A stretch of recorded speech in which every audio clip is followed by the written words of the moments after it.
নমস্কার বন্ধুরা, সবাই কেমন আছেন? আজকে সজনে পাতার বড়া বানালাম। চলুন কিভাবে বানালাম একটু দেখে নিই। প্রথমে একটু বেসন দিলাম, বেসনের মধ্যে অল্প লবণ, একটু হলুদ, একটু কালো জিরে আর রসুন কুচি আর লঙ্কা কুচি, অল্প একটু চিনি। আমি কেকের জন্য চিনিটা ডাস্ট করে রাখি, তাই এইভাবেই দিলাম। আর একটু গোটা পোস্ত।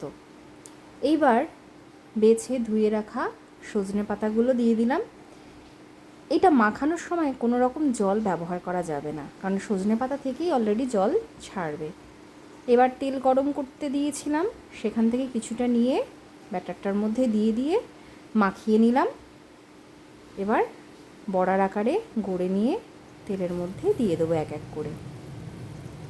বড়াটা ভালোই লাগে খেতে, অল্প তেলেই ভাজার চেষ্টা করেছি, খেতে খুবই সুন্দর হয়েছিল। আর রসুন দেওয়ার জন্য আরও বেশি ভালো লাগছিল।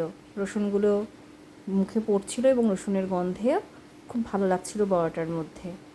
একটু লাল লাল করে ভেজে নিলাম এপিট ওপিট। ব্যাস, বড়া রেডি। বাইরে বৃষ্টি পড়ছে, চলুন তাহলে শুরু করে দিই। টাটা।